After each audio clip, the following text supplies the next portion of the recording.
பார்த்து வருகிறோம். மத்திய அரசுக்கு ஓபிஎஸ் தரப்பில் கடும் கண்டனம் பதிவு செய்யப்பட்டிருக்கிறது. சமக்கர சிக்ஷா அபியான் திட்டத்தின் கீழாக வழங்க வேண்டிய கல்வி நிதியை விடுவிக்க மறுப்பது குறித்து ஓபிஎஸ் மத்திய அரசுக்கு கண்டனத்தை பதிவு செய்திருக்கிறார். கல்வி நிதி ஒதுக்காத மத்திய அரசின் செயல் கடும் கண்டனத்திற்கு உரியது எனவும் அவர் குறிப்பிட்டிருக்கிறார். கூடுதல் விவரங்களோடு இணைகிறார் எம்முடைய செய்தியாளர் ராஜேஷ். வணக்கம். ஓபிஎஸ் அவர்கள் தரப்புல இருந்து ஒரு கண்டன அறிக்கை வெளியிடப்பட்டிருக்கிறது. என்ன சொல்லியிருக்காரு? விரிவான விவரங்களை வழங்கலாம். கௌதமி, வணக்கம். மத்திய அரசுக்கு ஏறக்குறைய சமீபத்தில் முதல் முறையாக தன்னுடைய கடும் கண்டனத்தை வெளிப்படுத்தி இருக்கின்றார் முன்னாள் முதலமைச்சர் ஓபிஎஸ். தமிழ்நாட்டிற்கு தர வேண்டிய நிதியை கொடுக்கவில்லை, இதனால் தமிழ்நாட்டு மக்கள் பாதிக்கப்பட்டிருக்கிறார்கள். மத்திய அரசினுடைய செயல் என்பது கூட்டாட்சி தத்துவத்திற்கு எதிரானது எனவும் கடுமையான வார்த்தைகளை ஓபிஎஸ் பயன்படுத்தி இருக்கின்றார். இந்த எஸ்எஸ்ஏ திட்டத்திற்கு தமிழக அரசுக்கு நிதி கொடுக்கவில்லை என்றால் அதை எதிர்க்க வேண்டியதுதானே, அது சரியான விஷயம்தானே என்று நாம் பார்க்கும்போது ஏறக்குறைய தினசரி ஓபிஎஸ் பல்வேறு அறிக்கைகளை கொடுத்து கொண்டிருக்கிறார். ஆனால் அதில் மத்திய அரசை விமர்சிக்கும் போது ஒரு மென்மையான போக்கை தான் அவர் கடைபிடித்து வந்தார்.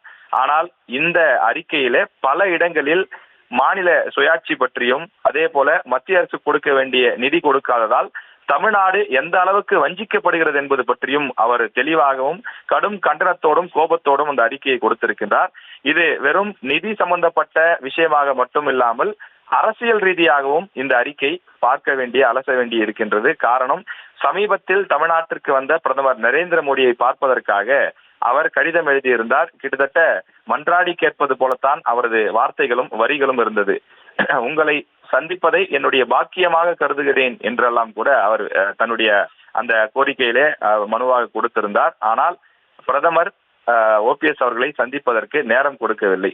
அதன் காரணமாக ஓபிஎஸ் அணியில் இருக்கக்கூடிய பல நிர்வாகிகளும் அவரது முக்கிய ஆலோசகருமான பன்ருட்டி ராமச்சந்திரனும் கூட கடுமையான விமர்சனத்தை முன்வைத்திருந்தார்கள். இந்த அளவுக்கு இறங்கி போயிருக்க வேண்டிய அவசியம் இல்லை. ஆனாலும் கூட மத்திய அரசு பாராமுகமாக இருக்கின்றது.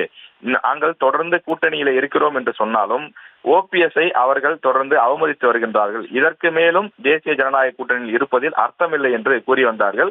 அது மட்டுமில்லாமல் தமிழ்நாட்டில் மூன்றாவது அணியாக கட்டமைத்து வரக்கூடிய தமிழக வெற்றி கழகம் நடிகர் விஜயுடைய கட்சியிலே அவர் கூட்டணியில் இணைவார் என்று பேசுபொருள் தற்போது அதிகமாகி உள்ளது. இந்த சூழ்நிலையில்தான் மத்திய அரசை எதிர்த்து ஓபிஎஸ் அவர்கள் கொடுத்திருக்கக்கூடிய அறிக்கை என்பது நிதி சார்ந்த பிரச்சனை என்பதை தாண்டி அரசியல் ரீதியாகவும் கவனம் பெற்றுள்ளது.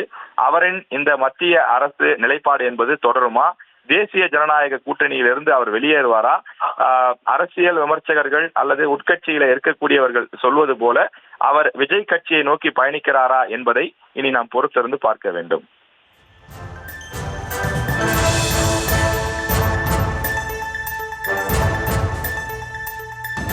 விவரங்களுக்கு நன்றி ராஜேஷ்.